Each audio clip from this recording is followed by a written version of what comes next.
Selamat pagi, salam sejahtera. Isu hangat pagi ini, siapa orang yang merakam audio itu? Berita sepenuhnya.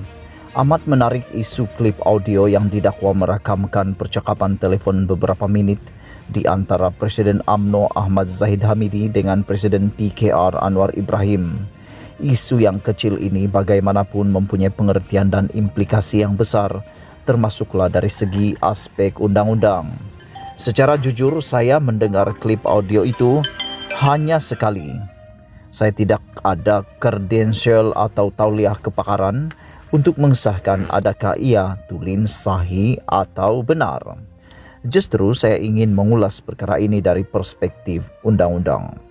Saya teringat lebih 13 tahun yang lalu pernah ada satu kes dan kontroversi sehingga ditubuhkan Suruhanjaya Siasatan Diraja RCI berkenan dakwaan wujudnya klip audio percakapan telefon di antara seorang peguam kanan dengan bekas ketua hakim negara. Terdapat verbatim pembelaan yang amat menarik daripada peguam tersebut, iaitu suara itu macam saya tetapi itu bukan saya. Dalam sebuah negara demokrasi, adakah rakyat tidak ada privasi? Ini perkara penting yang ingin saya hujahkan. Hanya di dalam sebuah negara diperintah diktator dan punya polis ala Gestapo yang akan melakukan pengintipan perbualan dan percakapan telefon musuh-musuh politiknya dan rakyat jelata. Misalnya, apa yang berlaku pada zaman Nazi Hitler di Jerman dan semasa Joseph Stalin mentadbir Soviet Union.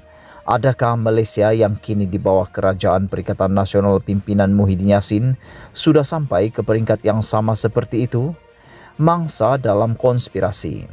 Sekiranya klip audio Ahmad Zahid dan Anwar itu tulen, bukanlah kedua-dua mereka yang perlu disiasat. Sebaliknya, pihak yang berbuat jenayah dan wajib disiasat ialah orang yang melakukan pengintipan percakapan telefon berkenan. Siapa orang itu? Adakah individu biasa atau sebuah agensi kerajaan? Apa kuasa undang-undang yang membenarkan pihak-pihak tertentu melakukan pengintipan percakapan telefon dua orang presiden parti politik yang sah di negara ini? Inilah terma rujukan yang patut diikut oleh polis Diraja Malaysia PDRM sekiranya siasatan dilakukan. Apa jadi kalau klip audio itu palsu dan sengaja direka-reka? Ini adalah perbuatan yang jelas bersifat jenayah. Polis wajib siasat. Siapa yang mereka-reka klip video itu? Apa tujuan mereka? Apa kesan pendedahan klip video yang palsu itu? Adakah ia akan menimbulkan kegusaran dan kegentaran awam? Kalau jawabannya ya, maka perbuatan itu suatu kesalahan jenayah mengikut kanun keseksaan. Adakah Ahmad Zahid dan Anwar perlu membuat laporan polis? Sama ada klip audio itu benar atau tidak, Ahmad Zahid dan Anwar adalah mangsa dalam konspirasi ini. Mangsa kepada perbuatan jahat orang lain boleh membuat aduan polis, tetapi bukanlah semestinya mereka wajib mengadukannya kepada pihak berkuasa. Laporan polis dari segi undang-undang hendaklah dibuat secara sukarela, bukannya dipaksa. Pernah berlaku lebih 23 tahun lalu, seorang timbalan Perdana Menteri Malaysia pada zaman Perdana Menteri keempat telah membuat laporan polis melalui pegawainya tentang wujudnya buku yang syarat dengan fitnah dan 50 dalil mengapa dia tidak boleh menjadi Perdana Menteri. Apa yang berlaku? Bukannya pihak yang menulis, menerbit, mencetak dan mengedarkan buku itu disiasat. Sebaliknya, diri timbalan Perdana Menteri itu pula yang menjadi mangsa siasatan. Dia kemudian dituduh di mahkamah, dipukul separuh mati di dalam lokap, polis sehingga lebam matanya. Kemudian dijatuhkan hukuman penjara 6 tahun dan merengkok di dalam penjara. Mungkin Ahmad Zahid dan Anwar yang hidup pada masa itu masih ingat akan episod mata lebam yang dimaksudkan. Adakah Ahmad Zahid dan Anwar wajib membela diri dan membuktikan klip audio itu bukan percakapan telepon di antara mereka berdua? Dari perspektif undang-undang, beban pembuktian tidak terletak ke atas Ahmad Zahid dan Anwar. Mereka berdua adalah mangsa konspirasi pihak ketiga. Cuma gambar tidak jelas. Pihak yang patut membuktikan kesahihan klip audio berkenan ialah pihak yang menuduh ia sesungguhnya rakaman sebenar percakapan di antara Ahmad Zahid dan Anwar.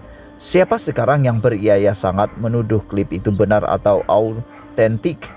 Dari pembacaan saya terdapat sekurang-kurangnya 3 orang menteri di bawah kerajaan PN, pimpinan Muhyiddin yang mendakwa. Secara terbuka klip itu sah, tulen dan autentik. Mereka yang telah mengumumkan kesahihan klip itu semacam berlesen ialah menteri-menteri bernama Anwar Musa, Zuraida Kamarudin dan Azmin Ali. Menteri Dalam Negeri Hamzah Zainuddin juga telah membuat beberapa kenyataan sebagai menteri dalam isu ini. Nampaknya beban untuk membuktikan klip audio didakwa sebagai Ahmad Zahid dan Anwar itu benar, sahih dan autentik sekarang terletak pada kerajaan Muhyiddin. Alang-alang hendak lakukan siasatan, maka sebagai seorang ahli parlimen, saya meminta kerajaan Muhyiddin dan Azmin selaku menteri kanannya supaya menyiasat sekali isu klip video salah laku 2 individu di dalam sebuah bilik hotel di Sabah yang jelas melakukan kesalahan jenis seks songsang, sama ada mengikutkan keseksaan atau undang-undang syariah. Seorang daripada pelakunya mengakui kesahihan video berkenan. Pihak berkuasa juga pernah mengakui video itu adalah sah, tulen dan benar, namun gambarnya tidak jelas. Kes itu hendaklah disemak dan dihantar ke pihak forensik. Mungkin telah ada sekarang pihak yang boleh memeriksa dengan sejelas-jelasnya gambar dalam video itu.